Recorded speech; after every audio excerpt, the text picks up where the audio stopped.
بسم الله الرحمن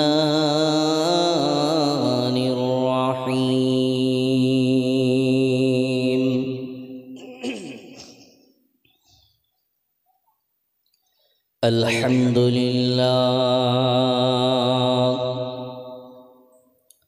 الحمد لله وكفى وسلام على عباده الذين اصطفى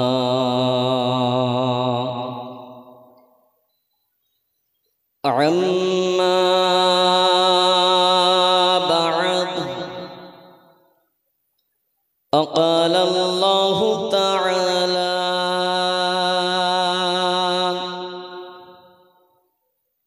أيضا في كلامه المجيد وفي الفرقانه الحميد بسم الله الرحمن الرحيم أينما تكونوا يدرككم الموت ولو كنتم في بروج مشيدة وقال النبي صلى الله عليه وسلم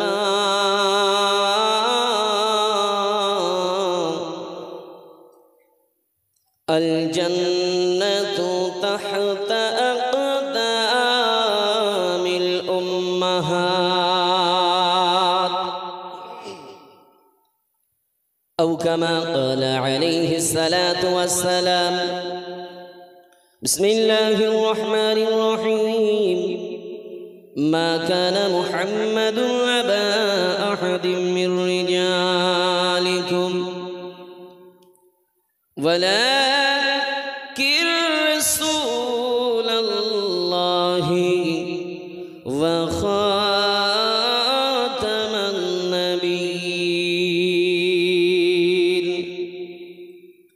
وكان الله بكل شيء عليما إن الله وملائكته يصلون على النبي يا أيها الذين آمنوا صلوا عليه وسلموا تسليما اللهم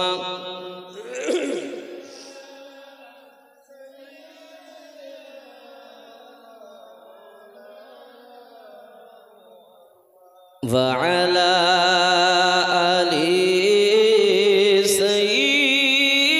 سيدنا مولانا نبي كان শুনি নবী আসেন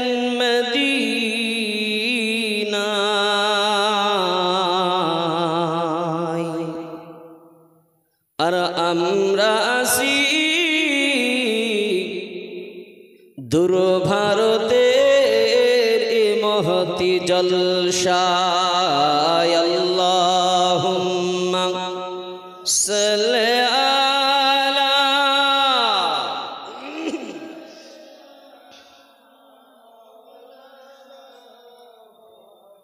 ওয়া আলা আলি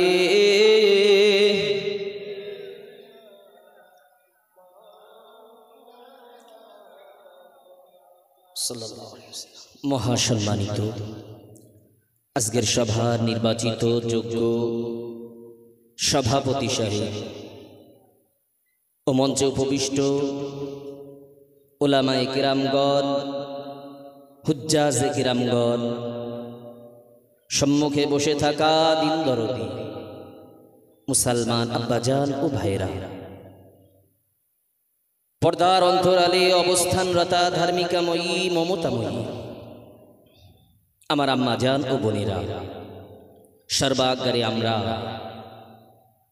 সেই মহান স্রষ্টার দরবারে শুকরিয়া জ্ঞাপন করব যে আল্লাহ আমাকে আপনাদিগকে বড় ভালোবেসে মহাব্বত করে এ জায়গায় বসিয়েছেন।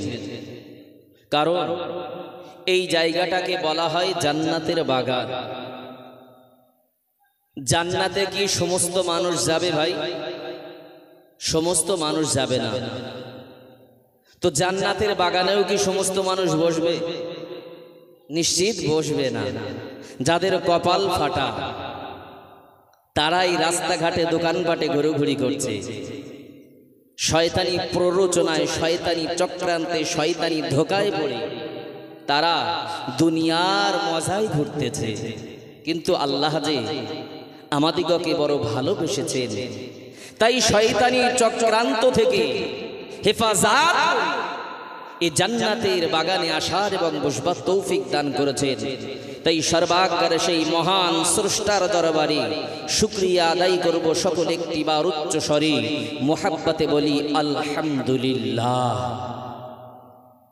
পড়ে পড়ে হুজুরে পাক সাল্লাল্লাহু আলাইহি ওয়াসাল্লামের দরবারে জানাই লাখ কোটি দরুদ ও সালাম। সকলে একটিবার অন্তরের স্থল থেকে বলি সাল্লাল্লাহু আলাইহি ওয়াসাল্লাম।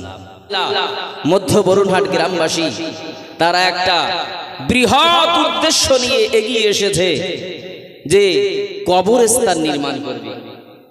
এই বাড়ি বাড়ি কবরস্থ করা আর এক জায়গায় কবরস্থ করা, এতে যে কতটা সুবিধা, নানান দিক দিয়ে সুবিধা। আমি সমস্ত সাইড বাদ দিচ্ছি, একটা সাইড শুনুন। এই কবরস্থানে করাটা কতটা সুবিধাজনক, শুধু এইটুকু একটা সাইড আমি বোঝাতে চাইছি। এক সময় হযরতে হাসান বসরি রাহমাতুল্লাহ আলাইহির দরবারে একজন মহিলা এসেছেন। এসে হুজুর হাসান বসরিকে বলছেন, হুজুর আমার হৃদয়টা বড় ভারাক্রান্ত, ব্যথিত। কেন? হুজুর আমার একটা যুবতী কন্যা ইন্তেকাল করেছে, মারা গেছে। গত কয়েকদিন পূর্বে তাকে কবরস্থ করেছি। তার কথা ভেবে আমার হৃদয়টা বড় ভারাক্রান্ত। আমি একটু জানতে চাই, মহান আল্লাহ আমার সন্তানটাকে, কলিজার টুকরি সন্তানটাকে কি অবস্থাতে রেখেছে, আল্লাহ তার প্রতি কি ব্যবহার করেছে, এমন কিছু তদবির আপনি বলে দেন আমি যেন সেটা জানতে পারি, স্বপ্নযোগে দেখতে পারি। জোরে বলুন সুবহানাল্লাহ। বাবা হুজুর হাসান বসরি রহমাতুল্লাহ আলাইহি বললেন, মা ঠিক আছে, আপনি এক কাজ করুন, এই দোয়া কালামগুলো আপনি পড়ে, নামাজের পরে এই দোয়া কালামগুলো পড়ে আপনি দরুদ শরীফ পড়তে পড়তে ঘুমিয়ে যাবেন। আল্লাহ চাইলে আপনি আপনার কলিজার টুকরি সন্তানকে স্বপ্নযোগে দেখতে পাবেন। আরো জোরে বলুন সুবহানাল্লাহ। বাবাজিরা, ভাইরা, ভুল আমায় বুঝবেন না। ওই মহিলা বাবা হুজুর হাসান বসরি রহমাতুল্লাহ আলাইহির দরবার থেকে ওই তাবিরটা শুনে নিয়ে, আমলটা শুনে নিয়ে বাবা বাড়িতে গিয়ে রাত্রে নামাজ আদায় করার পরে ওই আমলটা শুরু করে দিল। বাবাজিরা, ভাইরা, কয়েকদিন ধরে আমল করে করি, হঠাৎ একদিন ওই মহিলা ঘুমিয়ে গেছে, স্বপ্নযোগে তার মেয়েটাকে দেখতে পেল। ও বাবাজিরা, ভাইরা, কিন্তু মেয়েটাকে দেখে বাবা ওই মহিলা চোখের পানি আর ধরে রাখতে পারে না। কারণটা কি বাবা? ওই মহিলা দেখতে পেল তার কলিজার টুকরি সন্তানটা বড় আযাবে গ্রেফতার হয়ে গেছে। ও বাবাজিরা ভাইয়েরা, ওই মহিলা দেখলো তার কলিজার টুকরা লখতে জিগার সন্তানটার হাতে পায়ে লোহার জিঞ্জির বাঁধা, মুখটা যেন আলকাতরার নাই কালো। আর এমনি সময় দেখা গেল ওই মেয়েটা কি কবরের ভিতরে আল্লাহর ফেরেশতারা বড় আযাব দিতে লেগেছে বাবা। এ বাবাজিরা ভাইয়েরা, এই পৃথিবীর জমিন থেকে সকলকে আমাদিগকে কবরস্থ হতে হবে।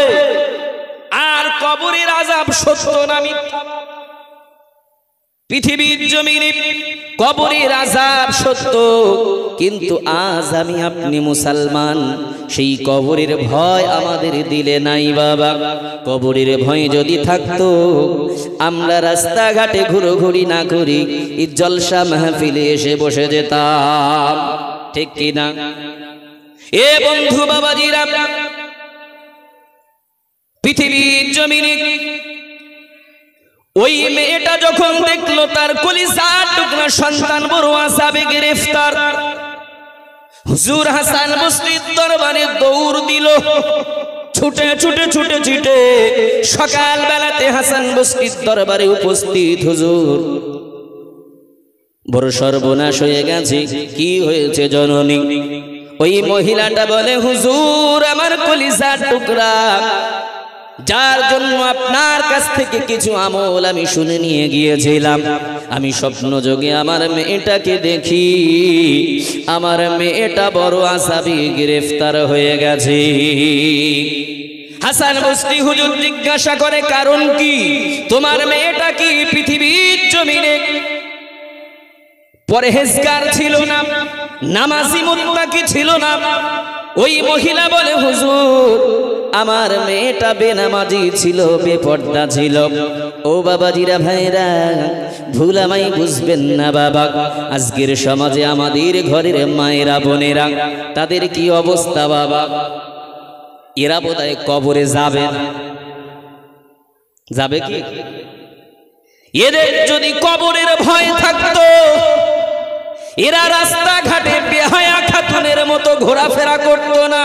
বলুন কথা ঠিক? এ বাবাজিরা ভাইরা, জননী মায়েরা, ভুল আমায় বুঝবেন না মা, কারণ আল্লাহ পাক আপনাদেরকে বড় সম্মান দিয়েছেন। আল্লাহর নবী বলেছেন, আল জান্নাতু তাহতা কুদামিল উম্মাহাত, মায়ের পদতলে সন্তানের বেহেশত। ও জননী, তোমাদের পায়ের তলায় আমাদের বেহেশত আল্লাহ পাক রেখেছে। আপনি তো মায়ের জাত, আপনি কেন বেহায়া খাতুনের মতো রাস্তায় চলাফেরা করবেন মা? এ বন্ধু, পৃথিবীর জমিনে আমার আপনার ঘরে মা আছে, আমাদের কবরে গেলে কি উপায় হবে জানি না। কারণ প্রত্যেক মানুষ কি আল্লাহর ফেরেশতারা তিনটি প্রশ্ন করবে, মান রব্বুকা ওমা দীনুকা ওমান নবিয়ুকা। কোন কোন কিতাবে এসেছে মা কুনতা তাকুনু ফি হাদার রাজুল। যাইবা হোক তিনটি প্রশ্ন করা হবে। ও বাবাজিরা ভাইরা, প্রথম প্রশ্ন করা হবে, এ জগতের মানুষ শোনো, এ বান্দা কিংবা বান্দি, তুমি বলো পৃথিবীর জমিনে তোমার রব কি, তোমার প্রতিপালক কি? প্রত্যেককে এই প্রশ্ন করা হবে। এ জননী মায়েরা, বাবাজিরা ভাইয়েরা, ভুল আমায় বুঝবেন না, এমনই একজন আপনাদের মতো মহিলা জননী মা শুনুন, যার নাম ছিল হযরতে রাবিয়া। ওই রাবিয়া বসরি যখন কবরস্থ, কিতাবের ভিতরে এসেছে আল্লাহর ফেরেশতারা উপস্থিত হয়ে গেল। ফেরেশতারা প্রশ্ন করে, রাবিয়া মান রব্বুকা, তোমার রব কি? রাবিয়া জবাব দিয়েছিল, ও আল্লাহর ফেরেশতারা, আপনার আপনারা জিজ্ঞাসা করছেন আমার রবকে, আমি রাবেয়া যদি আমার বলি আমার রব আল্লাহ, আর আল্লাহ যদি বলে আমি রাবেয়াকে চিনি না, তবে আমার বেকার হয়ে যাবে বলা। কারণ আজ জলসা হচ্ছে, আপনার বাড়িতে একজন আত্মীয় এসেছে, কুটুম এসেছে, একজন জিজ্ঞাসা করছে ভাই তুমি কার বাড়ি যাবে? অমুকের বাড়ি। কি হয়? যে আমার অমুক আত্মীয় হয়। সে আত্মীয় বলছে ভাই আমি ওকে চিনি না, তাহলে তার কোনো মূল্য আছে সে আত্মীয়? এ বাবাজিরা ভাইয়েরা, হযরত রাবিয়া আল্লাহর ফেরেশতাদের কি বললেন, ফেরেশতারা আমি যদি বলি আমার রব আমার আল্লাহ, আর আল্লাহ যদি বলে রাবিয়াকে চিনি না, বেকার হয়ে যাবে আমার বলা। তাই বলি ফেরেশতারা আমার রবকে আমাকে জিজ্ঞাসা করো না, তোমরা আমার আল্লাহর কাছে জিজ্ঞাসা করো আল্লাহ আমাকে তার বান্দি বলে স্বীকার করে কিনা। হে জননী, আজকে আমি আপনি, আমার আপনার ঘরে মা আছে, বোন আছে, আমার আপনার ঘরেও রাবেয়া আছে। আর কেমন তিনি ছিলেন রাবেয়া, যে রাবেয়া শূন্যের উপরে যায় নামাজ বিছিয়ে নামাজ আদায় করেছিলেন। আরো জোরে বলুন সুবহানাল্লাহ। বাবাজিরা ভাইয়েরা, ও জননী মায়েরা, আজকে আপনাদের এই রাবেয়া বস্তির কথা একটু শোনাবো। বসরা নগরীতে একটা গরিব পরিবার, মাইফুল আর ইসমাইল, স্বামী স্ত্রী, তিনটি তাদের সন্তান। তিনটা সন্তানই হলো মেয়ে, তিনটি মেয়ে সন্তান বাবা। পুনরায় মাইফুল গর্ভবতী, আবার বাচ্চা হবে। ও বাবাজিরা ভাইয়েরা, মাইফুল আল্লাহর দরবারে নামাজ আদায় করে রোনাজারি করে, মাবুদ আল্লাহ তিনটি সন্তান আপনি আমাকে দিয়েছেন, তিনটি সন্তানই মেয়ে সন্তান দিয়েছেন। তদুপরি আমার স্বামী আমার উপরে অসন্তুষ্ট না। ও রব্বুল আলামিন আল্লাহ, চতুর্থবার আপনি আমার গর্ভে সন্তান দিয়েছেন। আপনার দরবারে আমি দোয়া করি মাবুদ গো, এই চতুর্থ সন্তানটাকে আপনি একটা বেটা সন্তান দিবেন।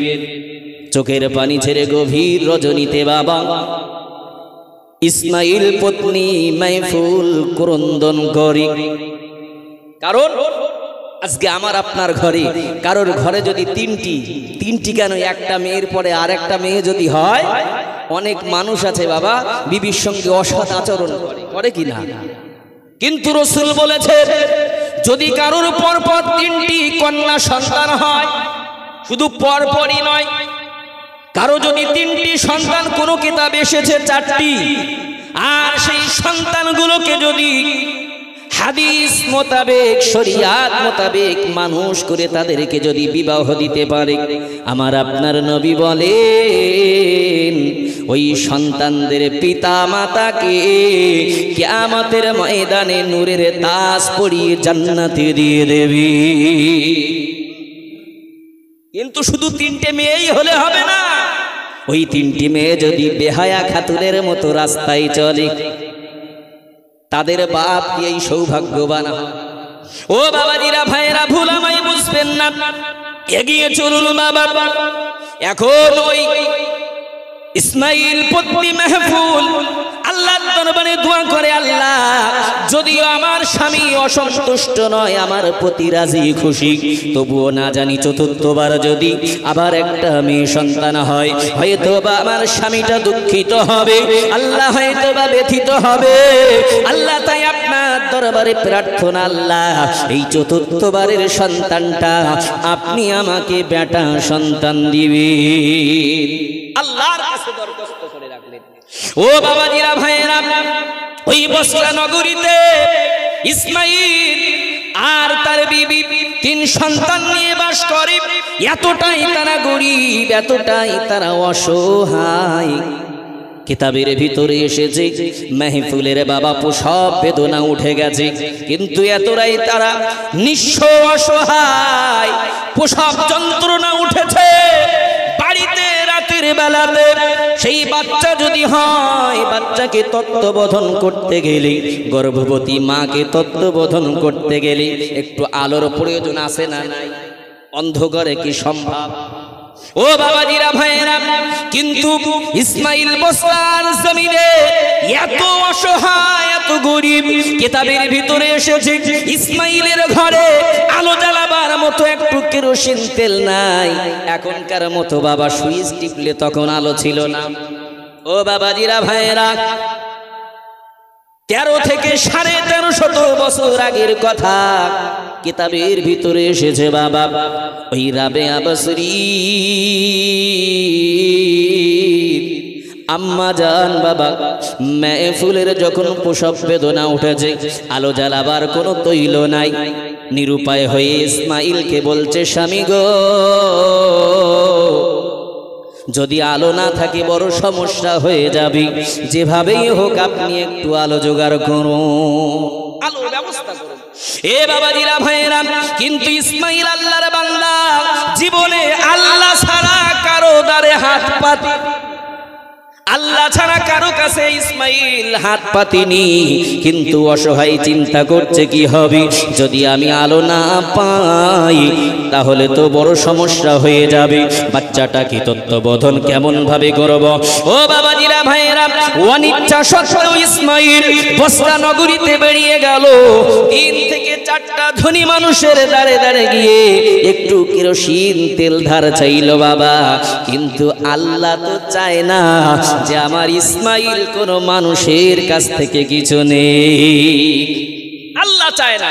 এই জন্য ইসমাইলকে বাবা কেউ কিছু দিল না। ও বাবাজিরা ভাইয়েরা, ইসমাইল দাঁড়ে দাঁড়ে গিয়ে 3 থেকে 4টি বাড়ি ঘুরে ঘুরে বাবা কেরোসিন তেল ধার চাইল, কিন্তু কেউ ইসমাইলকে যখন দিল না, মলিন মুখটা নিয়ে বাবা ভ্রাক্রান্ত হৃদয় নিয়ে আস্তে আস্তে আস্তে আস্তে ওই সময় ইসমাইল মাথা নিচু করে বাড়ির দিকে এসেছে। ইসমাইল মেহফুলকে ডাক দিয়ে বলে, ও বিবি মেহফুল, কয়েকটি বাড়িতে আমি তালাশ করলাম, একটু ধার চাইলাম, কোনো মানুষ আমাকে সাহায্য করলো না, আমি ইসমাইল খালি হাতে ফিরে এসেছি, খালি হাতে এসেছি। বাপ, আমি আপনি যদি ধরুন আমাদের বিবি কোনো একটা কিছু আমাদের আনতে বলেছে, কিনে নিয়ে আসতে বলেছে, আর সেই জিনিসটা যদি না কিনে আমরা বাড়িতে আসি, আমাদের বিবিরা কি করে? পাখা দিয়ে হাওয়া করে, একটু দুধের গ্লাস টেলাস এসে দেয় নাকি? জি, এমন ভেঙাবে মনে হবে সব দুনিয়া লয় হয়ে যাক, আগে গিয়ে সেই মাল এনে বিবিকে দিতে হবে। ভাই কথা ঠিক কিনা? শুধু তাই নয়, আজকের জমিনের মায়েরা এদের চরিত্রটা এমন, স্বামীর উপরে ইহসান করতে জানে না।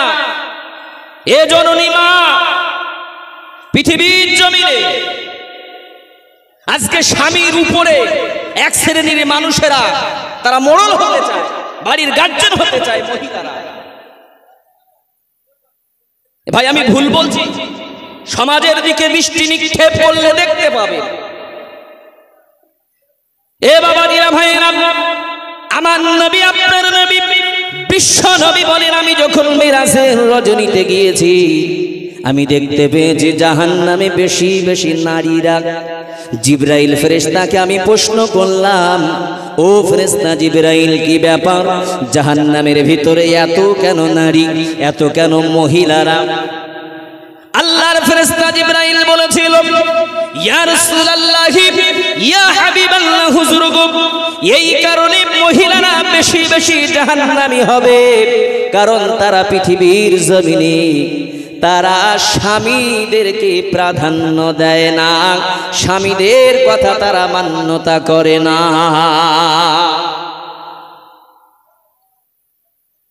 স্বামীদের নাশুকরি করে, তারা কোনো একটা জিনিস খরিদ করে নিয়ে এসেছে।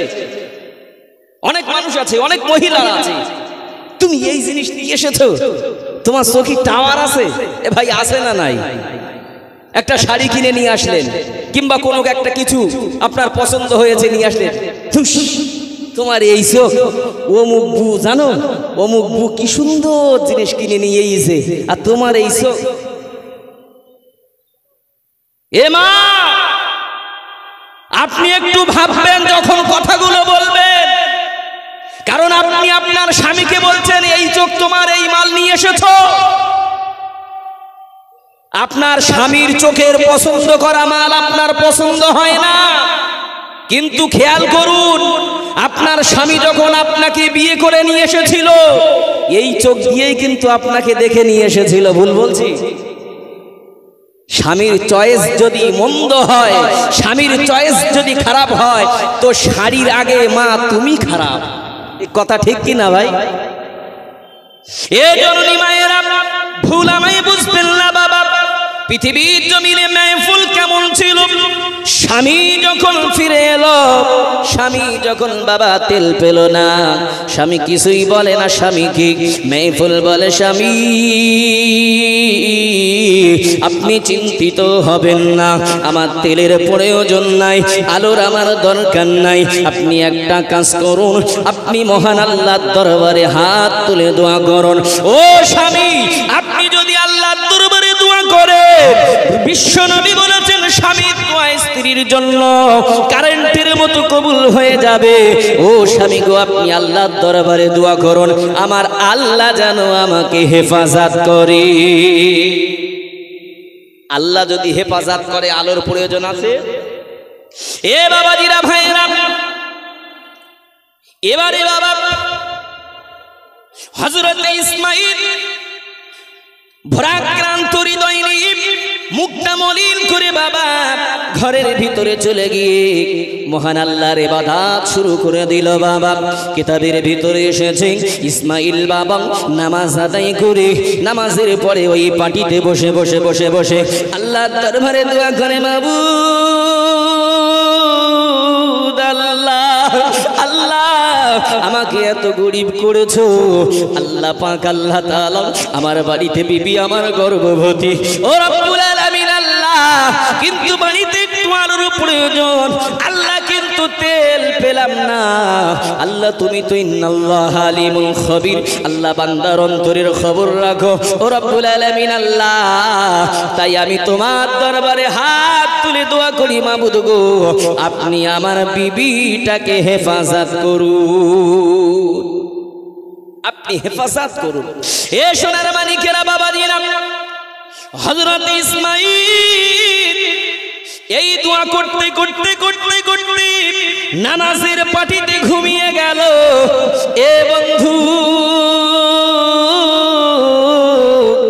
এদিকে দেখা গেল বাবা আলো ছাড়াই ওই মেহফিলের গর্ভ থেকে মহান আল্লাহ পাক একটা সন্তান দিয়েছে, যার নূরে বাবা ওই ঘরটা আলোকিত হয়ে গেছে। একটা সন্তান হয়েছে, যার ফলে ওই মেহফিলের ঘরটা আলোকময় হয়ে গেছে। এখন মেহফিল বাবা মনে তার আশা, আল্লাহর দরবারে দোয়া করেছিল, চতুর্থবারে আল্লাহ হয়তো একটা বেটা সন্তান দেবে, তাই মেহফিল প্রথমেই লক্ষ্য করে ছেলে হলো নাকি মেয়ে, কারণ তিনটি আগে আছে মেয়ে। যেই বাবা মেহফিল দেখলো, মেহফিল দেখে আবার চতুর্থবারে আল্লাহ একটা মেয়ে সন্তান দিয়েছে। এ বাবাজিরা, ভাইরা, মেহফিল চোখের পানি ছেড়ে দিয়ে কাঁদে, কিন্তু বাবা ইসমাঈল কোনো খবর রাখে না, কারণ ইসমাঈল নামাজের পাটিতে দোয়া করতে করতে করতে করতে ঘুমিয়ে গেছে। এ বন্ধু, ইসমাঈল হঠাৎ করে বাবা স্বপ্নের ভিতরে বাবা আমার আপনার নবীকে দেখে নিল। চিৎকার দিয়ে বলুন সুবহানাল্লাহ। রাসূলুল্লাহ সাল্লাল্লাহু আলাইহি ওয়াসাল্লাম ইসমাঈলকে স্বপ্ন যোগে দেখা দিল, এই ইসমাঈল তুমি চিন্তা করো না, ইসমাঈল তুমি দুঃখ করো না, তোমার তেলের প্রয়োজন হবে না, বিনা তেলে আমার আল্লাহ তোমার ঘরটা আলোকিত করেছে। ওগো ইসমাইল শোনো, তোমার বিবির গর্ভ থেকে আমার আল্লাহ একটা সন্তান দিয়েছে। ওরে ইসমাইল, তবে ওই সন্তানটা ছেলে সন্তান নয়, ওই সন্তানটা হলো মেয়ে। এই ইসমাইল, তবে তোমার আবার চতুর্থবার মেয়ে হয়েছে বলে তুমি দুঃখ নিও না। ওই ইসমাইল শুনে রাখো, জেনে রাখো, এই মেয়েটা সাধারণ মেয়েদের মতো না, এই মেয়েটা অন্য মেয়েদের মতো নয়। এই মেয়েটা হলো বড় আবিদা জাহিদা, এই মেয়েটা হবে বড় নেককারিনী। এই ইসমাইল শুধু তাই নয়, কিয়ামতের মহাময়দানে এই মেয়েটার সুপারিশে আমার আল্লাহ পাক আল্লাহ তাআলা আমার ৭০,০০০ গুনাহগার উম্মতকে জান্নাতি বানিয়ে দেবে। ইসমাইল, তুমি দুঃখ নিও না, তোমার ঘরে আমার আল্লাহ চাঁদের মতো একটা মেয়ে সন্তান দিয়েছে, যার সুপারিশে আমার আল্লাহ পাক ৭০,০০০ গুনাহগার বান্দাকে জান্নাতি বানিয়ে দেবে। আরো জোরে বলুন সুবহানাল্লাহ। এ বাবাজিরা, ভাইরা, বিশ্ব নবী হযরত ইসমাইলকে জানিয়ে দিল, ইসমাইল দুঃখ নিও না, আর ওই মেয়ে সন্তান, ওই সন্তানটার তুমি নাম দিবে দুনিয়ার জমিনে রাবিয়া। চিৎকার দিয়ে বলুন সুবহানাল্লাহ। এ বাবাজিরা, ভাইয়েরা, ইসমাইলের ঘুম ভেঙে গেল, তাজ্জব বেড়ে গেল। কি স্বপ্ন আমি দেখলাম, রাসূলুল্লাহকে দেখেছি।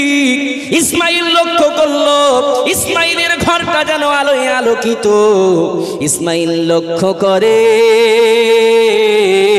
রাসূলুল্লাহর শুভ আগমনের ফলে ইসমাইলের ঘরটা যেন মিশকে আম্বারের মতো খুশবু বাহির হয়।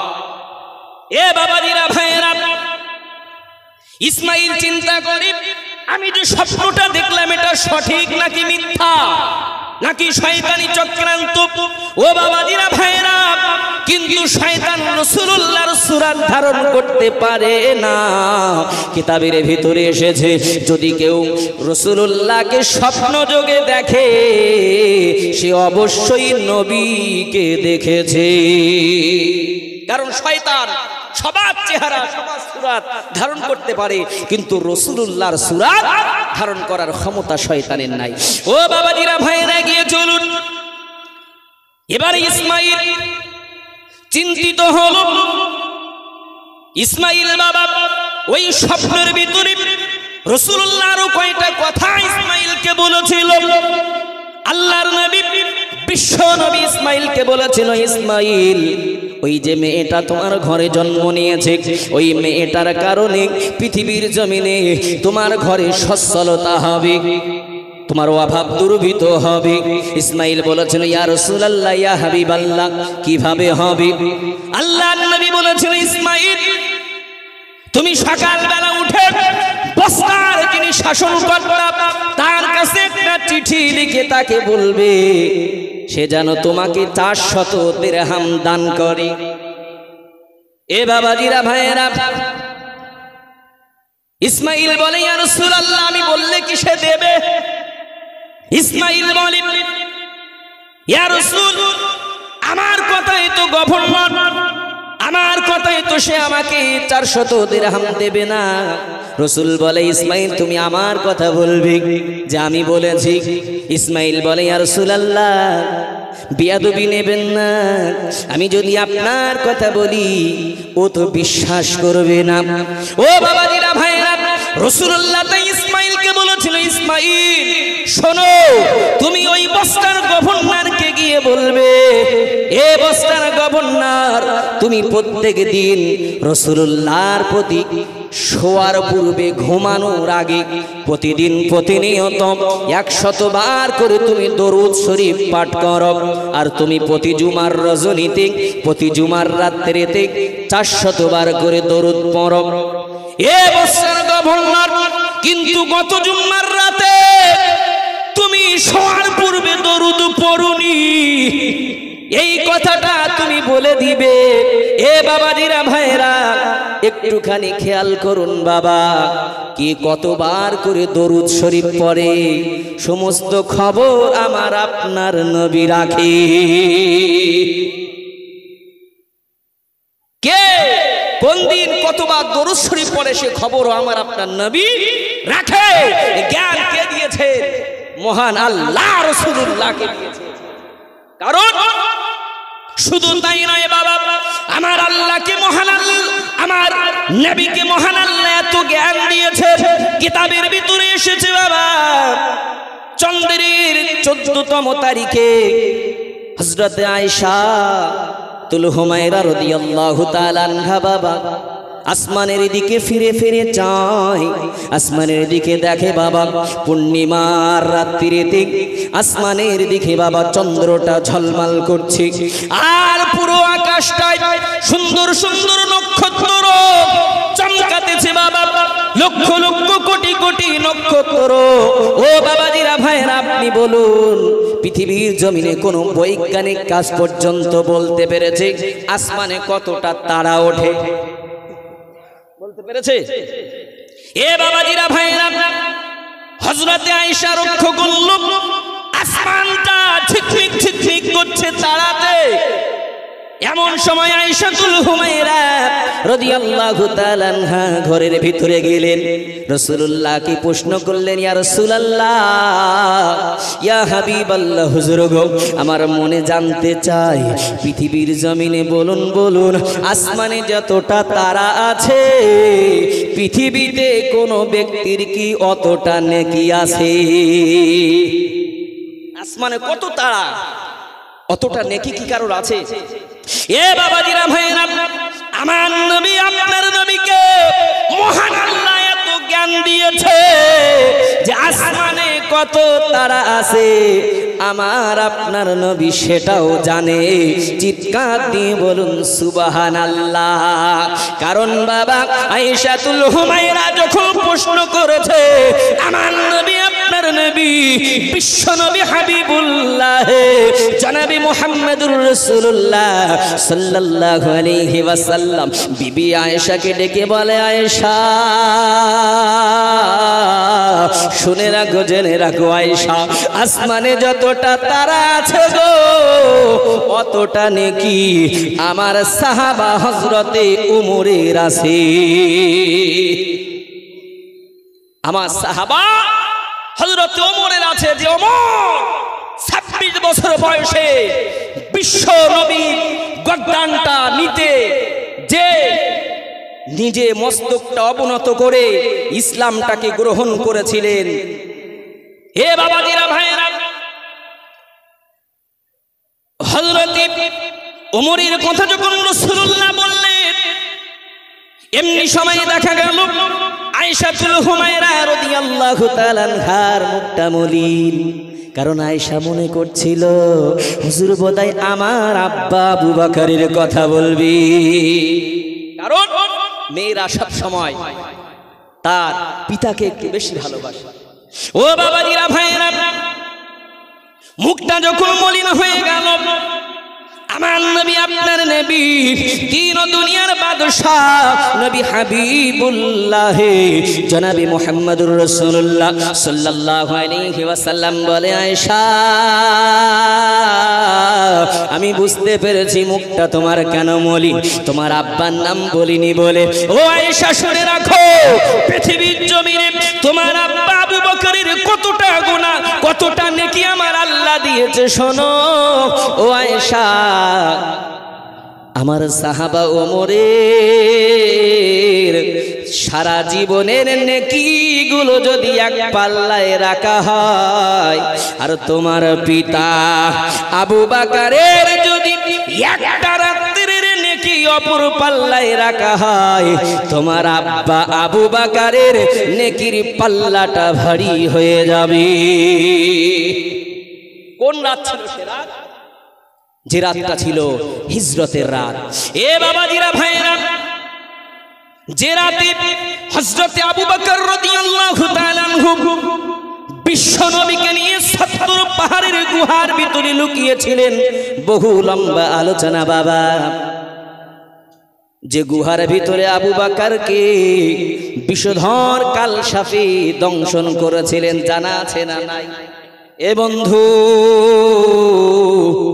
আবু বকর রাসূলুল্লাহকে এতটা প্যার করেছিল, আবু বকর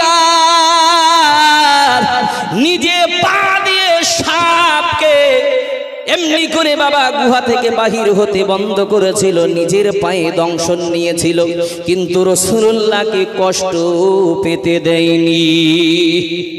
আহারে, যে জামানায় আবু বকর ছিল, ওই জামানায় যদি আমি আপনি থাকতে পারতাম কত আনন্দ হতো বাবা। হতো কি না? হতো কি হতো না বাবা? এ বন্ধু, রাসূলুল্লাহর যুগে সাহাবারা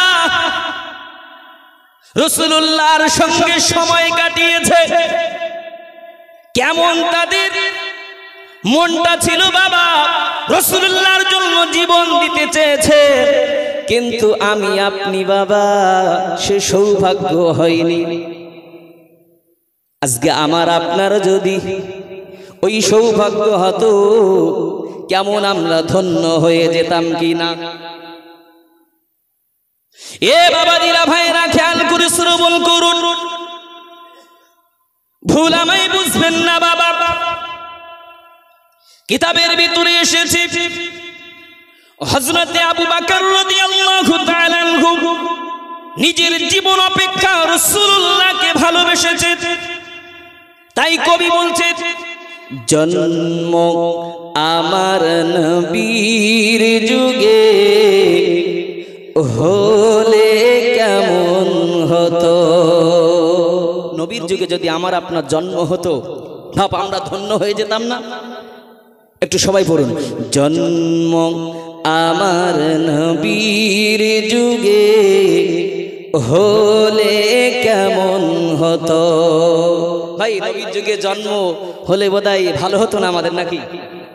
যদি ভালো হতো তাহলে একটু গুনগুন করে রাসূলুল্লাহর মহাব্বতে একটু পড়ুন, জন্ম আমার নবীর যুগে হলে কেমন হতো।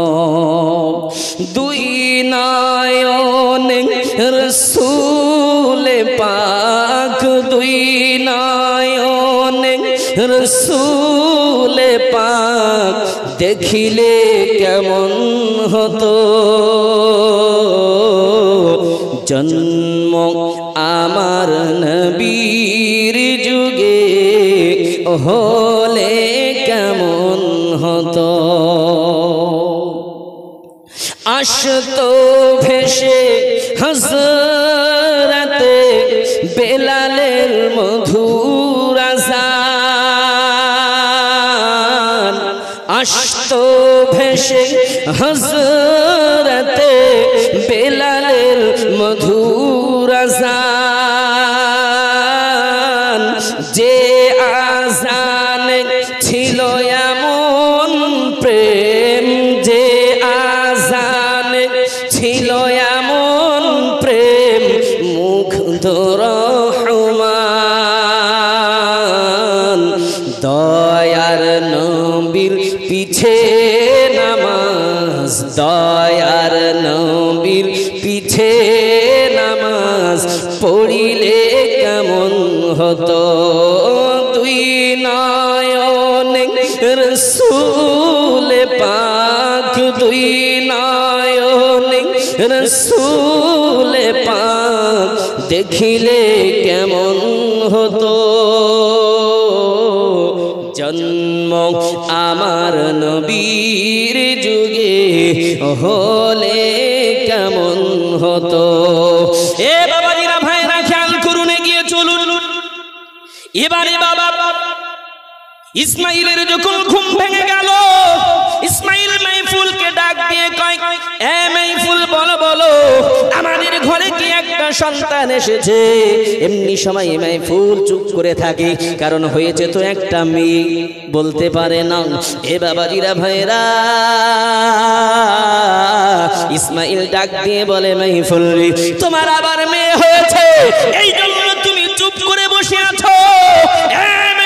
শোনো, আমি জানতে পেরেছি গো, আমাকে স্বপ্ন যোগে জানিয়ে দিয়েছে, ওরে মাহফুল রে, মেয়ে হয়েছে বলে দুঃখ নিও না, মেয়ে হয়েছে বলে কষ্ট নিও না। এ মাহফুল শোনো, আমার নবী বলেছে এই সন্তানটা কিয়ামতের মহা ময়দানে এত মর্যাদা পাবে, আমার আল্লাহ পাক আল্লাহ তাআলা আমার এই কন্যা সন্তানের সুপারিশে 70,000 গুনাহগার উম্মতকে জান্নাতি বানাবে। ও বাবাজিরা ভাইরা, বহু লম্বা আলোচনা সংক্ষেপ করে বলি, শুনুন বাবা। এবারে দেখা গেল ওই সন্তান রাবেয়া, তাকে মানুষ করতে লেগেছে 4 থেকে 5 বছর বয়স। ও বাবাজিরা ভাইরা, স্বামী স্ত্রী তাকে আদর যত্ন করে মানুষ করে। স্বামী স্ত্রী শুয়ে আছে, গভীর রজনীতে ঘুমিয়ে আছে। ও বাবাজিরা ভাইরা, হঠাৎ করে ওই রাবেয়া 5 বছর বয়স বাবা, কিতাবের ভিতরে এসেছে ওই মাহফুল মহান আল্লাহর এত ইবাদত গুজার ছিল বাবা। গভীর রজনীতে তিনি উঠে আল্লাহর ইবাদত উপাসনায় লিপ্ত থাকতেন, তাহাজ্জুদ গুজারি মহিলা ছিলেন বাবা।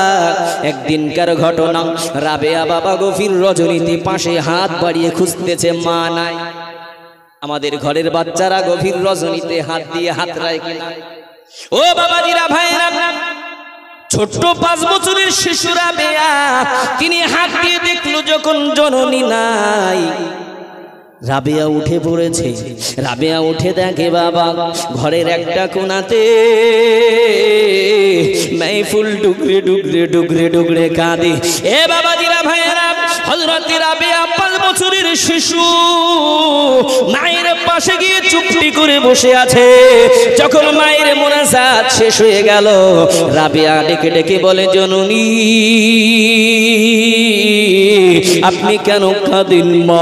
ওমা আপনাকে কি আমার আব্বা ব্যথা দিয়েছে? ওমা আপনাকে কি আমার আব্বু মেরেছে? এ বাবাজিরা ভাইরা, মাহফুল বলে, ও গো মা, ও রাবেয়া, না না না না না, আমি এমনি এমনি কাঁদি না গো মা, আমি মহান আল্লাহর দরবারে মুনাজাত করতেছিলাম, আমি তাহাজ্জুদ নামাজ পড়ে আল্লাহর দরবারে আমি কান্নাকাটি করছিলাম, আমি তাহাজ্জুদ করছিলাম। এমন সময় 5 বছরের শিশু রাবেয়া মাকে ডাক দিয়ে বলে, মা আমি রাবেয়া, আমি নিয়ত করে নিলাম আজ থেকে 5 ওয়াক্তের পাশাপাশি আমিও রাত্রিতে তাহাজ্জুদ পড়ব। 5 বছরের বাচ্চা তাহাজ্জুদ গুজার হয়ে গেলেন। আজকে আমার আপনার ঘরে বুড়ো হয়ে যায়, তারপরেও তাহাজ্জুদ তো দূরের কথা 5 ওয়াক্ত নামাজ পড়ে না। আবার কেন ইসমাইলের ঘরে রাসূল এসেছে, আপনার ভাঙা ঘরেও রাসূল আসবে? যদি আপনি নবীওয়ালা হয়ে যান, যদি আপনি ওলিওয়ালা হয়ে যান, আপনার ভাঙা ঘরে আসবে কিভাবে? আপনার ঘরে তো শুধু সিরিয়াল হয়। জি, আপনার ঘরে তো শুধু টিভি চলে, আপনার ঘরে তো সুদের লেনদেন হয়, আপনার ঘরে তো হারাম খাদ্য ভক্ষণ করা হয়। ও ঘরে রাসূল আসবে কিভাবে? কেমন ছিল রাবেয়ার মা? যেমন গাছ তেমন তো ফল। আপনি জীবনে 1 ওয়াক্ত নামাজ পড়বেন না? ও মা, আপনি স্বামী থাকা সত্ত্বেও কটলাইন করে আর এক জায়গায় ফোন করছেন, 2 ছেলে পিলের মা, আর আপনি ভাবছেন আমার মেয়েটা রাবেয়া হবে, আমার মেয়েটা ফাতেমাতুজ জোহরার মতো হবে। হ্যাঁ, এবার আম গাছে জাম কোনোদিন ধরেছে? এ জননী মায়েরা, ভুলামাই বুঝবেন না মা, ও মা, ও খালা, শুনে যান রাতের বেলা আমি সুলাইমান আপনাদের কি উপদেশ দেই না বাবা? ও জননী মা, ছোট 5 বছরের রাবেয়া নিয়ত করে নিল জননী আজ থেকে আমিও তাহাজ্জুদ পড়ব মা। ও বাবাজিরা ভাইরা, কিতাবের ভিতরে এসেছে বাবা ওই হযরতে রাবিয়া বসরি বাবা এমনি সময়তে ইবাদত বন্দেগী এত বাড়িয়ে দিয়েছে, সারা রাত ইবাদত করে সকাল বেলাতে বাবা ফজরের আযান দিত, সেজদা থেকে মাথা তুলতো। কিতাবের ভিতরে এসেছে বাবা এমনি ভাবে হযরতে রাবিয়া পিতার ঘরে বড় হতেছে। এমনি সময় বাবা রাবিয়ার সুখ বেশি দিন সইল না বাবা। কিতাবের ভিতরে এসেছে হযরতে রাবিয়ার পিতা হযরতে ইসমাইল অসুস্থ হয়ে গেল। ইসমাইল আল্লাহর ডাকে সাড়া দিয়ে চলে গেলেন। ইন্না লিল্লাহি ওয়া ইন্না ইলাইহি রাজিউন। ও বাবাজিরা ভাইরা, কিছুদিন পরে তার মাও বিদায় হয়ে গেল। চারটি বোন, তারা এতই গরিব, তারা খাওয়া দাওয়ার মতো ঘরে কিছু নাই। তাই রাবিয়ার বড় বোনগুলো বাড়ি বাড়ি কাজকর্ম করে আর কিছু সামান্য অর্থ নিয়ে এসে চার বোনে মিলে মিশে খায় বাবা। আর খেয়ে রাতের বেলা গলা জড়িয়ে ধরে একটু শান্তির ঘুম দেয়। ও বাবাজিরা ভাইরা, কিন্তু না না না না, এটাও বেশি দিন হলো না। বস্ত্র নগরীতে বাবা এমনি করে বাবা দেখা গেল বস্ত্র নগরীতে অভাব অনটন দেখা দিয়েছে। এ বাবাজিরা ভাইরা, খরা দেখা দিল। কিতাবের ভিতরে এসেছে লুটতরাজ শুরু হয়ে গেল বস্ত্র নগরীতে বাবা, এমন লুটতরাজ শুরু হয়ে গেল। কিতাবের ভিতরে এসেছে কোন জননী যদি দুধের বাচ্চাকে কোলে নিয়ে যদি ঘুমিয়ে যায়, দস্যুরা ডাকাতেরা বাবা ওই মায়ের কোল থেকে ছোট্ট বাচ্চাটাকে নিয়ে বস্ত্রার বাজারে বিক্রি করে দেয়। কারণ তখনকার এখন যেমন গরু ছাগল হাটে বাজারে বিক্রি হয়, তখন বাবা মানুষ বিক্রি হতো দাস দাসী হিসাবে। ও বাবাজিরা ভাইরা, লম্বা আলোচনা আমি সংক্ষেপ করে বলছি শুনুন। এবারে বাবা একদিন দস্যুর দলেরা এসে রাবিয়াদের চার বোনকে নিয়ে তুলে নিয়ে গেল। তিন বোনকে কোথায় জানি বেঁচে দিয়েছে। ইতিহাস সাধারণ মানুষের খোঁজ রাখে না। ও বাবাজিরা ভাইরা, যিনি সম্ভ্রান্ত তানার খোঁজ ইতিহাস রাখে, বিশিষ্ট ব্যক্তিদের খোঁজ ইতিহাস রাখে। তাই হযরতে রাবিয়া বসরির খোঁজটা ইতিহাস রেখেছে। কিতাবের ভিতরে এসেছে বাবা ওই বস্ত্র নগরীতে রাবিয়া বসরিকে বাবা বিক্রি করতে নিয়ে গেল। ও বাবাজিরা ভাইয়েরা, রাবিয়া বসরিকে একজন ধনীর কাছে বিক্রি করে দেওয়া হলো। রাবিয়া বসরি যখন মুনিবের হাতে চলে গেল, মুনিব তাকে সারা দিন বাবা খাটনি খাটায়। ছোট্ট রাবিয়া তিনি ভালো করে কাজ করতে পারে না, কিন্তু মুনিব তো ছাড়বে না। এ বাবাজিরা ভাইরা, কিতাবের ভিতরে এসেছে মুনিব রাবিয়ার থেকে এত কষ্ট করে কাজ করিয়ে নিত। রাবিয়া পারত না ভালো কাজ করতে, তার ফলে মুনিব নিষ্ঠুর নির্দয় মুনিব বাবা চাবুকের আঘাত করে করে করে করে রাবিয়ার শরীরটা রক্তে রঞ্জিত করে দিত। ও বাবাজিরা ভাইরা, বস্ত্রনগরে একটা নিয়ম ছিল, কোন দাস দাসীকে যখন মারা হবে, যতক্ষণ পর্যন্ত জমিনে লুটিয়ে না যাবে ততক্ষণ পর্যন্ত তাকে আঘাত করা হবে। রাবিয়াকে নিষ্ঠুর মুনিব এত চাবুকের আঘাত করত, রাবিয়ার শরীরটা ফেটে ফেটে রক্ত রঞ্জিত হয়ে যেত। রাবিয়া সহ্য করতে না পেরে যখন জমিনে লুটিয়ে যেত, তখন মুনিব তাকে ছেড়ে দিত। ও বাবাজিরা ভাইরা, সারাদিন রাবিয়া কাজকর্ম করে আর সন্ধ্যাবেলাতে একটা ঘরের ভিতরে গিয়ে বাবা মহান আল্লাহর ইবাদতে লিপ্ত হয়ে যায়। সারাদিন পরে একটু যে বিশ্রাম নেবে তা নয়, সারাদিন পরে রাবিয়া আল্লাহর ইবাদত উপাসনা করে। এমন ইবাদতে রাবিয়া লিপ্ত বাবা, কিতাবের ভিতরে এসেছে রাবিয়া সিজদায় পড়ে যেত। সকালবেলা ভোরবেলা যখন আযান হতো, আল্লাহর দরবারে দোয়া করত রাবিয়া, ও রব্বুল আলামিন, আল্লাহ রাতটাকে আপনি এত ছোট করেছেন, আমি রাবিয়া সিজদা করে আমার মনটা ভরে না। ও বাবাজিরা ভাইরা, কিতাবের ভিতরে এসেছে রাবিয়া ইবাদত করতে করতে রাবিয়ার যদি ঘুম লেগে যায়, এই কারণে রাবিয়া পানি রেখে দিত। যখনই চোখে তন্তারা আসতো বাবা, রাবেয়া সেই ঝালগোলা পানি চোখে লাগিয়ে দিত আর চোখে ডেকে ডেকে বলতো, চোখ দুনিয়ার জমিনে ঘুমাস না রে, তোকে এমন ঘুম দেব আর জীবনে তোকে কেউ ডাকবে না। ও বাবাজিরা ভাইরা, হযরতে রাবেয়া এমন ইবাদত উপাসনা করতো বাবা।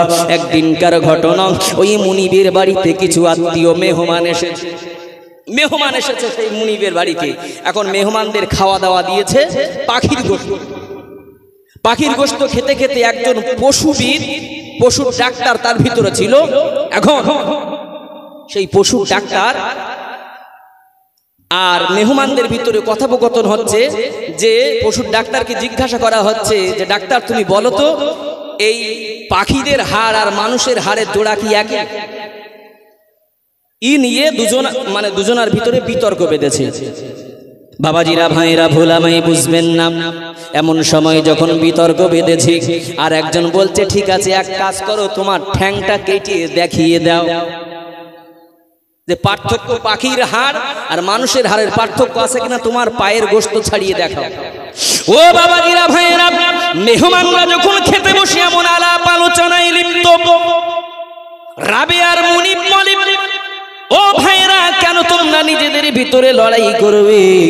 তোমাদের দেখতেই যদি ইচ্ছা হয়, আমার ঘরে একটা বাদী আছে, তার ঠ্যাংটা কেটে দেখো। এ বন্ধু, যেমনই বলা বাবা, হযরতে রাবেয়াকে নিষ্ঠুর নির্দয় মুনিব ডেকে নিয়ে গেল। আর ওই অমানুষ তথ্যবিদেরা রাবেয়ার পায়ের গোশত কেটে হাড় বাহির করে পরীক্ষা করে।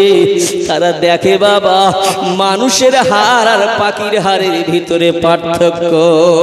এ বাবাজিরা ভাইরা, রাবেয়াকে এত কষ্ট দিয়েছে, রাবেয়া চোখের পানি ফেলে, আল্লাহর দরবারে সারাদিন পড়ে দোয়া করে, আল্লাহ আপনি আমাকে মুনিবের হাতে আল্লাহ রেখে দিয়েছেন, সারাদিন মুনিব আমাকে কষ্ট দেয়, কাজ করিয়ে দেয়, আল্লাহ রাতে একটুখানি সময় পাই, তবুও ঠিক মতো আপনাকে আমি ডাকতে জানি না।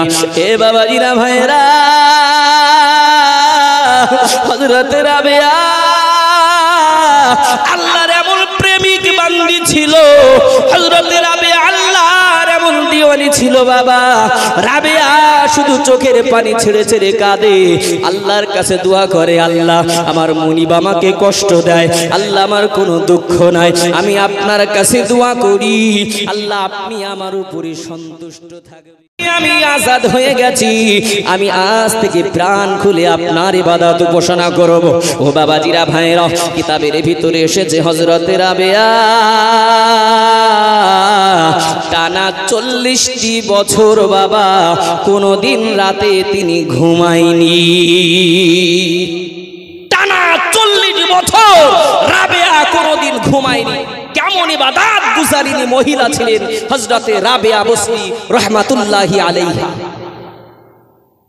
হযরতে রাবেয়া যখনই সময় পেতেন, জামানার শ্রেষ্ঠ ওলি হযরতে হাসান বসরি হুজুর রাহমাতুল্লাহ আলাইহির কাছে ইলমে তাসাউফ শিক্ষা করতে যেতেন। কিতাবের ভিতরে এসেছে হযরতে হাসান বসরি হুজুর রাবেয়া যতক্ষণ না আসতেন হাজার হাজার লোক উপস্থিত হয়ে যেতেন, কিন্তু আলোচনা শুরু করতেন না। এতে তার শিষ্যরা রাগান্বিত হয়ে বলছেন, হুজুর একজন সামান্য মহিলার জন্য আলোচনা বন্ধ থাকবে? তখন হাসান বসরি উত্তর দিয়েছিলেন, হে ভাই সকলেরা, আমি যে খাদ্য একজন হাতির জন্য নিয়ে এসেছি, সেই খাদ্য যদি আমি একটা কিছু ছাগলের সামনে পেশ করি, সেটা কেমন হবে? এ বাবাজিরা ভাইরা, ভুল আমায় বুঝবেন না, রাবেয়া বসরি রাহমাতুল্লাহি আলাইহা কত বড় দরজার আল্লাহর ওলি হয়েছিলেন। কিতাবের ভিতরে এসেছে তার পীর হযরতে হাসান বসরি রাহমাতুল্লাহ আলাইহি থেকে মর্তবা তার আরো বেশি হয়ে গিয়েছিল। আরো জোরে বলুন সুবহানাল্লাহ। কারণ কিতাবের ভিতরে এসেছে একদিন হযরতে হাসান বসরি রাহমাতুল্লাহ আলাইহি তার শিষ্যা রাবেয়াকে পরীক্ষা করার জন্য একটা জায়নামাজ পেতে দিয়েছেন পানির উপরে। বেতে ডাকছেন, রাবেয়া এসো আমরা একটু এই পানির উপরে নামাজ আদায় করি। ও বাবাজিরা ভাইরা, হুজুর হাসান বসরি যখন হযরত আম্মা জান রাবেয়াকে ডাক দিলেন, মা রাবেয়া এসো মা এসো আমরা একটু পানির উপরে নামাজ পড়ি। রাবেয়া বলে, হুজুর গো পানিতে তো একটা মাছও ভাসতে পারে, আপনি আসুন না আমরা হাওয়ার উপরে নামাজ পড়ি। তিনি যাই নামাজ শূন্যে বিছিয়ে দিয়ে নামাজ আদায় করলেন। আরো চিৎকার দিয়ে বলুন সুবহানাল্লাহ। এ বাবাজিরা ভাইরা, কত বড় দরজার আল্লাহর ওলি হযরত ইমাম আম্মা জান রাবেয়া বসরি হয়েছিলেন। কিতাবের ভিতরে এসেছে লক্ষ লক্ষ হাজী লক্ষ লক্ষ টাকা খরচ করে হজ করতে যায়। কোথায় বাবা? মক্কার জমিনে। কি তওয়াফ করে? আল্লাহর ঘর কাবা তওয়াফ করতে যায়। কিতাবের ভিতরে এসেছে রাবেয়া বসরি ইবাদত হজ করার জন্য, কাবা তওয়াফ করার জন্য বাহির হয়েছে। ও বাবাজিরা ভাইরা, রাবেয়া আল্লাহর কত ইবাদত গুজারিনী ছিলেন, আল্লাহ রাবেয়াকে কত প্যার করেছেন, ভালোবেসেছে। কিতাবের ভিতরে এসেছে রাবেয়া হজ করার জন্য কাবা শরীফের নিকটবর্তী যায় বাবা। এমন সময়ে বাবা হযরতে রাবেয়া দেখেন স্বয়ং খানায় কাবাটা তানার স্থান থেকে চলে এসে রাবেয়াকে ওয়েলকাম জানাতে এসে গেছে। চিৎকার দিয়ে বলুন সুবহানাল্লাহ। আমরা যাই খানায় কাবার কাছে, আর খানায় কাবা স্বয়ং রাবেয়াকে স্বাগতম জানাতে, ওয়েলকাম জানাতে রাবেয়ার কাছে চলে এসেছিল। আরো জোরে বলুন সুবহানাল্লাহ। কত বড় দরজার আল্লাহর ওলি হয়েছিলেন। এ জননী মা, আজকে আপনি আমি আমাদের ঘরে বাবা জননী আছে, আমাদের ঘরে রাবেয়া আছে। আপনারা যদি মা ইচ্ছা করে আপনারাও রাবেয়া হতে পারেন। এ জননী আজ থেকে বেপরদার হবেন না, আজ থেকে পরপুরুষের সঙ্গে ফোন আলাপ করবেন না। এ জননী মা আজ থেকে বন্ধন আর নেবেন না মা, কারণ আপনাকেও তো কবরে যেতে হবে। না মায়েরা যাবে না কবরে, শুধু আমরা যাব বোধহয়। এ জননী মা শুনে রেখে দেন, হযরত রাবেয়া বসরি রহমাতুল্লাহ আলাইহি, রাবেয়া বসরি রহমাতুল্লাহি আলাইহা আল্লাহর প্রতি কত ভরসা করতেন। রাবেয়ার ঘরে দুইজন মেহমান এসেছে। দুজন মেহমান এসেছে। রাবেয়ার ঘরে মাত্র দুটি রুটি। কিতাবের ভিতরে এসেছে দুজন মেহমানকে বসিয়ে দিয়েছে, খাই খাওয়া করাবে। দুজন মেহমানের সম্মুখে দুটো রুটি দিয়েছে। এ বাবাজিরা ভাইরা, এমন সময় দেখা গেল সেই মেহমানেরা রুটি খেতে যাবে, হঠাৎ করে পাশ থেকে একজন ভিক্ষুক সওয়াল করছে, কে গো বাড়িতে? আমি কয়েকদিন যাবৎ ক্ষুধার্ত।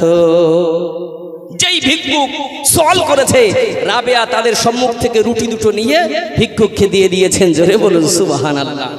এখন মেহমান দুটো মনে মনে একটু রাগান্বিত, এ কেমন কাজ করলো? খিদে লেগেছে, বেশি দিতে পারিনি, মাত্র দুটো রুটি, পেট ভরবে না, তবুও তো পেটে যায় একটু ক্ষুধা নিবারণ হতো, কিন্তু সে দুটো রুটি ভিক্ষুককে দিয়ে দিল। ও বাবাজিরা ভাইয়েরা, ভুল আমায় বুঝবেন না।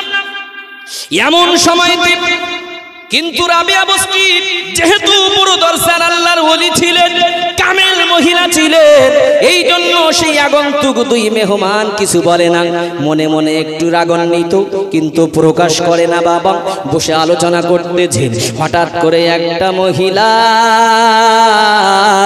একটা দাসী বাবা কিছু রুটি নিয়ে রাবেয়ার সম্মুখে উপস্থিত হয়ে গেছে।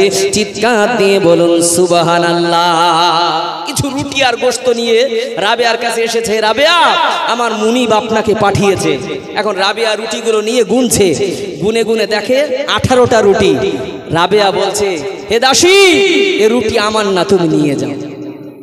এ বাবাজিরা ভাইয়েরা, ওই বাকি রুটিগুলো ফিরিয়ে নিয়ে গেল। আবার একটু একটুখানির ভিতরে আবার কিছু রুটি নিয়ে উপস্থিত। হে রাবেয়া, এবার সত্যি সত্যি আমার মনিব আপনার জন্য রুটিগুলো পাঠিয়েছে। হযরতে রাবেয়া গুনে দেখলো 20টি রুটি। কটা রুটি? 20টা রুটি। রুটিগুলো দুইজন মেহমানের সম্মুখে দিয়ে দিল। ও বাবাজিরা, ভাইরা, মেহমানরা অবাক হয়ে গেল। মেহমানরা বলে, কি ব্যাপার, দুটো রুটি আমাদের সম্মুখে ছিল। রুটি দুটি মেহমানরা চিন্তা করে সওয়াল করার সাথে সাথে ভিক্ষুককে দিয়ে দিল। পরক্ষণে একজন দাসী এসে রুটি দিল, তাকে তাড়িয়ে দিল, বললে রুটি আমার না। আবার যখন নিয়ে আসলো রুটিগুলো গুনে রুটিগুলো নিয়ে আমাদের খেতে দিল। কারণটা কি? এ বাবাজিরা, ভাইরা, যখন বাবা ওই দুটি মেহমান রাবেয়া বস্তিকে জিজ্ঞাসা করলো ঘটনা, এ রাবেয়া বলুন কি কারণ, এর পূর্বে আপনি কেন রুটিগুলো ফেরত দিয়েছিলেন, ঘটনাটা একটু আমাকে খুলে বলুন। এমনি সময় রাবেয়া বলে, মেহমানেরা, আমার আল্লাহ কোরআনে বলেছে, মান জাআ বিল হাসানাতি ফালাহু আশরু আমসালিহা। পৃথিবীর জমিনে যদি কোনো ব্যক্তি আমি আল্লাহ আমার রাস্তায় 1 গুণ দান করে, আমি আল্লাহ তাকে 10 গুণ দিয়ে থাকি। ও মেহমানেরা শোনো, আমি যখন দেখলাম দুটি রুটিতে তোমাদের পেট ভরবে না, সেই মাত্র দেখলাম একটা ভিক্ষুক যখন সওয়াল করেছে, এই সওয়াল করার সাথে সাথে আল্লাহর কোরআনের আয়াতটা আমার মনে পড়ে গেল। তাই সঙ্গে সঙ্গে সঙ্গে সঙ্গে আমি 20টি রুটি পাওয়ার আশায় ওই রুটি দুটি দান করে দিয়েছিলাম। 20টি রুটি পাওয়ার আশায়। কিন্তু বাদী যখন রুটি নিয়ে আমার কাছে আসলো, আমি গুনে দেখলাম ওতে 18টা রুটি। আমি বললাম, বাদী, এ রুটি আমার না, কারণ আমি 2টি রুটি দিয়েছি। 10 গুণ যদি আল্লাহ দেয় কোরআনের ভাষায়, তাহলে আমি 20টা রুটি পাবো। তাই আমি 18টা রুটি গ্রহণ না করে ফিরিয়ে দিয়েছি। যখন 20টা রুটি এসেছে, আমি বুঝে নিলাম আমার আল্লাহ ওই দান করার পরিবর্তে আমাকে 10 গুণ দিয়ে 20টা রুটি পাঠিয়ে দিয়েছে। আরো জোরে বলুন সুবহানাল্লাহ। এবার আজকে আমি আপনি পৃথিবীর অর্থ সম্পদ আমরা আল্লাহর রাস্তায় দান করি না, কারণ আমরা মনে করি দান করলে বোধহয় কমে যাবে। জি, কবরস্থান হবে যদি 10,000 টাকা দিই, আমার কাছে তো আছে 2 লাখ টাকা গচ্ছিত। কিন্তু কিছু মানুষ আছে বলবে, ভাই আমার খাওয়া হচ্ছে না, নুন আনতে গিয়ে ফ্যান ফুরিয়ে যাচ্ছে, আমি কোথা থেকে দেবো টাকা। ওই চাষার একটু গোপনে গোপনে বলবেন, চাষা ওই মোংলাটির মোড়ে 2 কাঠা জমি বিক্রি হবে, চাষা ভোরবেলা আগের লাইনে। এ ভুল বলছি? জি। কিন্তু চাচা যখন মসজিদের জন্য, মাদ্রাসার জন্য, জলসার জন্য, কবরস্থানের জন্য চাবেন, চাচার তখন কলজের থেকে উঠবে না। আবার কিন্তু খেয়াল করুন, আল্লাহ পাক কোরআনে কারিমের ভিতরে বলেছে, তুমি 1 গুণ দাও 10 গুণ দেব। আপনি ভাবছেন 2 লাখ আছে, 10,000 দিলে 1,90,000 হবে। জি না, আল্লাহ চাইলে 10 গুণ আল্লাহ বাড়িয়ে 10,000-এর জায়গায় আপনাকে আরো 1 লাখ টাকা আল্লাহ আপনার মালিক বানিয়ে দেবে। আরো জোরে বলুন সুবহানাল্লাহ। কিন্তু আমরা চাই লটারির মতন কাটলিপাত যেমন দেয়, ওইটা সঙ্গে সঙ্গে দিলি হইতে। আপনি ভাবছেন টাকা রেখে দেবেন, কমে যাবে। আবার আপনার 2 লাখ টাকা আপনি জোগাড় করেছেন, একটা ফোড়ার পয়সাও জোগাড় করতে পারেননি। এ বন্ধু বাবাজিরা, তাই আপনাদের বলবো, কবরের জন্য পাথেয় সংগ্রহ করুন। পৃথিবীর জমিনে সম্পদ আপনি সঙ্গে নিয়ে আসেননি, আবার সম্পদ আপনি সঙ্গে করে নিয়ে যাবেন না। খালি হাতে এসেছি, আমরা খালি হাতে চলে যাব। পৃথিবীর জমিনে আল্লাহ আমাদের অর্থ দিয়েছে, সম্পদ দিয়েছে পরীক্ষার জন্য। আল্লাহ বলেন, ইয়া আইয়ুহাল্লাযীনা আমানু লা তুলহিকুম আমওয়ালুকুম ওয়া আওলাদুকুম আন যিকরিল্লাহ। হে ঈমানদার বান্দারা, পৃথিবীতে আমি আল্লাহ সম্পদ আর সন্তান দিয়েছি একটাই কারণ, পৃথিবীতে আমি বান্দার পরীক্ষা নেব বলে। আরো জোরে বলুন সুবহানাল্লাহ। তাহলে পৃথিবীতে আমাদের সম্পদ দেওয়া হয়েছে একমাত্র পরীক্ষা নেওয়ার জন্য, আর সেই সম্পদ নিয়ে সেই পরীক্ষায় যদি আমরা ফেল হয়ে যাই আমাদের ঠিকানা হলো জাহান্নাম, আর যদি পাশ করি জান্নাত। বাপ, এই পয়সা, এ টাকা আমি আপনি সঙ্গে করে কবরে নিয়ে যেতে পারবো না। এ টাকা, এ অর্থ আমাদের দুনিয়ার অর্থ দুনিয়ায় রেখে যেতে হবে। যেমন খালি হাতে এসেছি খালি হাতে ফিরে যেতে হবে। তাই আপনাদেরকে করজোরে অনুরোধ করব, আপনার অর্জিত অর্থ থেকে আল্লাহর রাস্তায় দান করুন, কবরস্থানে দান করুন। এ বাবাজিরা ভাইরা, যে কথা বলছিলাম খেয়াল করুন। হযরত হাসান বসরির কাছে গিয়ে ওই মহিলা যখন বলল, হুজুর আমার কলিজার টুকরা সন্তানটা বড় আযাবে গ্রেফতার হয়ে গেছে, মনে আছে কথা? সেই হাসান বসরির কে বলেছিল, হুজুর যে কিছু আমল বলে দিন, যা আমল করে আমি আমার কলিজার টুকরা মৃত মেয়েটাকে স্বপ্ন যোগে দেখতে পাবো। সেখান থেকে আমি সাইটে চলে এসেছিলাম। হে বাবাজিরা ভাইরা, খেয়াল করে শ্রবণ করুন। এমনি সময়তে বাবা হুজুর হাসান বসরির কাছে মহিলা গিয়ে কাঁদে, হুজুর আমার কলিজার টুকরা লখতে জিগার সন্তানটা হুজুর আমি দেখেছি স্বপ্ন যোগে, হাতে পায়ে তার লোহার জিঞ্জির। হুজুর আমি দেখেছি